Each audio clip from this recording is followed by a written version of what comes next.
खुलुमबाय लोगोफोर आरो गासै बर' रायजो राजानिसिम आं मोनसे बाथ्रा बुंनो नागिरदों। दिनै जों नुनो मोनदों गुवाहाटीआव एबसुजों लोगोसे माखासे बेबायदि बर'नि आफादफोर आरो गुबुन गुबुन ट्राइबेल माहारिनि संगठनफोरा बे एभिक्सन जानायनि सायाव बरबारि बा बेबायदि गुबुन गुबुन ओनसोलाव बेबायदि ट्राइबेल सुबुंफोरखौ इन्डिजिनास पिपुलफोरखौ बर' माहारिफोरखौ भूमिपुत्रफोरखौ बेबायदि एभिक्सन खालामनायनि सायाव सरकारनि हेंथायै धरना होदों आरो बिसोरनि रिहेबिलिटेसननि थाखाय माखासे दाबि दैखांदों।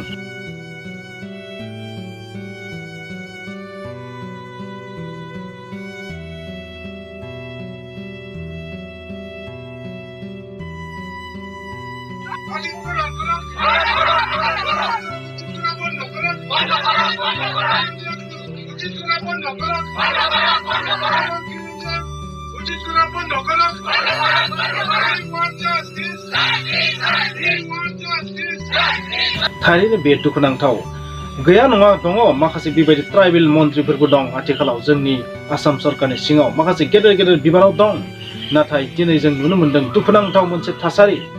नोंथांमोना थारैनो साननो हागौ जोंनि इउजि ब्रह्म बिथाङाल'सो बेवहाय ट्राइबेल मन्त्रि नङा, बेबायदिनो एमएलएफोरबो दं ट्राइबेल एमएलए आरो ट्राइबेल मन्त्रिया आरो बेबायदिनो दंबावो। नोंथांमोना रनज पेगु बिथांखौ मिथिगो, बिथाङाबो सासे ट्राइबेल मन्त्रि आरो बेबायदिनो दङ आरोबाव सानैसो दंबावो गैया नङा, बिथांमोननि नामखौ आं लालिया। नाथाय बेबायदि ट्राइबेल मन्त्रिफोर थानायाव बेबायदि ट्राइबेल एमएलए थानायाव सरकारनि एसेबां गिदिर बिबान थानायाव दिनै बिस्वजित दैमारी बिथाङा दिनै स्पिकार बेबायदि गेदेमा सुबुंफोर थानायाव दिनै बेबायदि एभिक्सन जानाया बेबायदि बे एभिक्सननि हेंथायै बेबायदि होस्रांनायनि हेंथायै धरना होनांगौ जानाया थारैनो लाजिनांथाव दुखुनांथाव जोंनि हारिनि थाखाय। आरो बिथांमोना ओरैबायदि मोनसे कन्डिशनाव दं, बिथांमोना दिनै बे एभिक्सननि हेंथायै सासेबो दैदेनगिरिफोरा फंसेबो बुंनो हायाखै। थिक्का आरो बेबायदिबा जोंनो लिडारखौ मानो नांगौ? दुखुनांथाव बे मोनसे। जानो हागौ बिथांमोना मोनसे ओरैबायदि सिटुएसनाव दङ, ओरैबो जाया नाथाय फंसेबाबो बिथांमोना रिलिफनि थाखाय फैनाथ' बेवहाय बुंनो हायोमोन।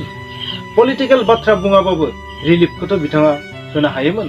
रिहेबिलिटेसननि थाखाय बायदिसिना मेडियानि थ्रयैबाबो टेकनिकनि थ्रयैबाबोथ' रिहेबिलेट खालामफिननो नाजानांगौमोन। दिनै बिथांमोना दिनै बैहाय नुजाहैनायाथ' गोजाननि बाथ्रा, बिथांमोना मेडियायाव फैनानैबो रावबो मेडियानि सिगाङावबो फंसेबो दिनैसिम बाथ्रा बुङाखै। ओरैबायदि माने थाखोमानानै दं, दुखुनांथाव। आरो दिनै एबसुआ बेबायदि धरना होनांगौ जादों, थारैनो दुखुनांथाव। आरो बे एभिक्सन जानाय जायगायाव थांनानै जोंनि माखासे गेदेमा बिथांमोना सेलिब्रिटि बिथांमोनाबो थांनानै बेवहाय खबर लाहैदों, नाथाय राजखान्थि लिडारफ्रा सासेबो बेहाय खबर लाफैयाखै आरो बिटिसिनिफ्रायबो दिनैसिम सासेबो थाङाखै। बेफोर दुखुनांथाव। रावखौबो सोंखारिनानै बुंजाया लिडारफोरखौ, नाथाय बिथांमोना खमसे खम गाव गाव थाङाबाबो गावसोरनि पिएफोरखौबाबो दैथायहरबा माथो खहा जागौमोनखाय। एभिक्सनाथ' जाखाबाय, माबा मोनसे आयेन कानुन हिसाबै एभिक्सन जाबाय, इलिगेलि थानायनि थाखाय एभिक्सन जाबाय, थांबाय बे बाथ्राया। नाथाय खमसे खम माबा मोनसेथ' रिलिफखौ रिहेबिलिटेसनखौ मदद खालामनो हायोमोन ना? दसे समनि थाखायबाबो मास मोनसे मोननैनि थाखायबाबोथ' खालामनो हायोमोन ना? बेखिनिबो खालामाखै। बिथांमोना मा हिसाब खालामबाय थादों? मा आयेन कानुन फरायबाय थादों बिथांमोना? मा ल'नि एक्सपार्ट हिसाबै मा फरायबाय थादों बिथांमोना? जोंनि राजखान्थि लिडार बिथांमोना मा सानदों आं मिथिया, नाथाय बिथांमोना जा खामानि मावनो थांदों बे जोंनि हारिनि थाखाय खहा गोनां होननानै आं बुंगोन। मानो होनबा दुखुनांथाव बेबायदि अखा हानाय बोथोराव अखायानो इसेबो गाराखै, हर सान अखा हागासिनो थादों।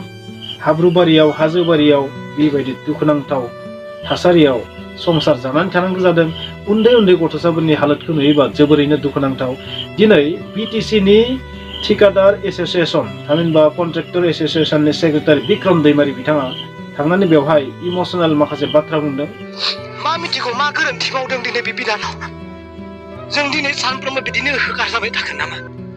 नैबे बिनानावखौ नाय, बे मा गोरोन्थि दिनै मावदों बे आसामनि थाखाय? दिनै दुखुखौ नुदों, गथ'फोरनि दुखुखौ नुदों, बयबो दिनै नुदों।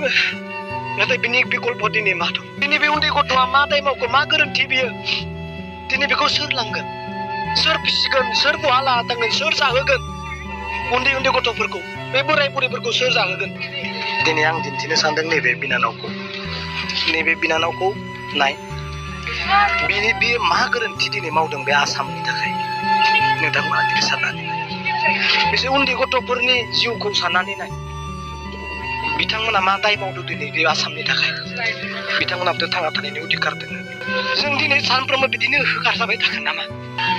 दिनै खावलायदों जोंनि मन्त्रि एमएलए बिथांमोनखौहाय नोंथांमोनाबो खोथा बुंदो नोंथांमोनाबो सानदो আপোনালোকে মৰম কৰিব না ডক্টৰ হিমন্ত বিশ্ব শৰ্মা আমাৰ ট্ৰাইবেল বিলাকক আপুনি কেতিয়াবা চাব না মৰম কৰি হেতৰ কাৰণে আপুনি কিবা এটা ব্যৱস্থা কৰি দিব না আপুনি ঠিক কৈছিলে বড়ো জাতি শান্তি আহিল বড়ো জাতিক যিবিলাকে বিটিআৰৰ বাহিৰত আছে হেতক সিকিউৰিটি দিম বুলি আপুনি কৈছিলে বিনম্ৰ ৰিকুৱেষ্ট কৰিছো প্ৰাৰ্থনা কৰিছো আপোনালোকে আমাৰ ট্ৰাইবেল জাতিক সঁচাকে কি কৰিব খুজিছে আপোনাৰ চিৰিয়াছলি কি কম চকুৰ পানী ওলাই আমাৰ জাতিত itu starting hai ami bhabisu माने बेखौबो गोबाङानो इमोशनल नोजोरजोंसो नायगोन ना होमबा इमोशनल गेन माने दुखु जाफ्लानानै माबा मोनसे गेन खालामनो मोननो हास्थायनाय बेबायदिसो बुंनो नागिरो नाथाय रियेलिटिया मा बे जायगानि सुबुंफोरा न' बां सेफाय जाबाय गासैबो प्रपार्टिया ध्वंस जाबाय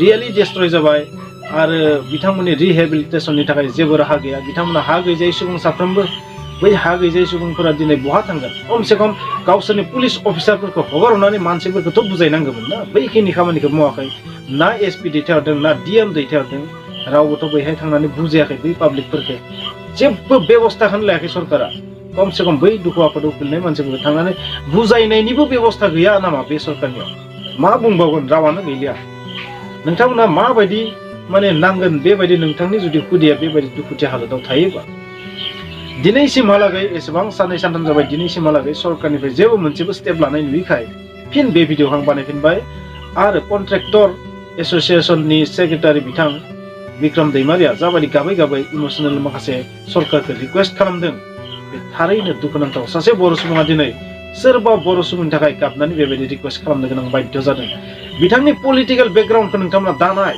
बिथाङा सोर हान्जाखौ सापर्ट खालामो बेखौ दानाय बेजों जेबो लोब्बा गैया नाथाय रियेलिटिया मा बेखौ नाय रियेलिटिया जाबाय मा दिनै सानैसो न'खरनैसो जोंनि बर' सुबुङा बेबायदि दुखुनांथाव थासारियाव दं लासिं सिं लिडारा गैया नङा बहुद दं बिटिसिआवबो दङ आसामावबो दं मोननैबो पार्टिया मा खालामबाय थादों मिथिया मोननैबो रायजोनि राजाफोरा मा खालामबाय थादों मिथिया बिटिसिआथ' रायजो नङा आं रायजो बुंबाय ओरैनो मोनसे बुंनायनि स्टाइलाव मोननैबो रायजोनि लिडारफ्रा मा खालामबाय थादों मिथिया एम जिएम एमएलए एमपि चेयारमेन मा खालामबाय थादों मिथिया माने फिसानिफ्राय गेदेरालागै दिनैसिम सासेबो पलिटिकेल लिडार बैहाय आं नुवाखै अपोजिसन लिडारफोराबो सासेबो थायाखै मा अपोजिसन लिडारफ्रा बेवहाय एडभान्टेज लानोबो गोसो गैया नामा उल्था हानजानि सुबुंफोरा बैहाय मानो थायाखै सासेबो जानो हागौ बिथांमोनानो एभिक्सनखौ खालामनो होदों बिथांमोना थायाखै बेखौ जों मानिनो हायो नाथाय बै उल्था हानजानि सुबुंफोरा मा खालामबाय थादों कंग्रेसआ मा खालामबाय थादों बिपिएफआ मा खालामबाय थादों एजिपिखौ बाद दोनबाय एजिपिआ सरकारजों एलायन्स बिसोरखौ आं मानिबाय थायाखै बिपिएफआ मा खालामबाय थादों आरो बेबायदिनो गुबुन गुबुन पार्टिफोरा मा खालामबाय थादों जानो हागौ बैहाय थाङोबा जेबो भटनि लाब जाया नालाय माने थाङाखै ओरैबो जानो हागौ मानसिया बिटिसिनि जाथाया जादों गुवाहाटियाव बेनिखायनो गुवाहाटियाव थाङोबा गुवाहाटिनि मानसिफोरखौ खबर लायोबा बिटिसिआवलाय भटआव मा लाब जानो बेबायदि सानदों खोमा रावबो दैदेनगिरिखौ आङो गाज्रि मेनसन खालामनानै बुङाखै नाथाय मानसि हिसाबै बेखौनो रिक्वेस्ट खालामगोन बिथांमोना जेसेबां हायो थाबनो बार आं बेखौनो रिक्वेस्ट खालामगोन रिहेबिलिटेशननि थाखाय बेबस्था लानांगौ मोननैबो सरकारा आरो अपोजिसन लिडारफोराबो माबा मोनसे थांनानै राहा लानांगौ बेखिनिखौ खालामनो हायाबा मानिथो राजखान्थि पार्टि बेफोरलाय मा राजखान्थि पार्टिफोरनियाव एसेबो बाथ्रानिबो मदद होनो हानाय गोहो गैया नामा खुलुमबाय।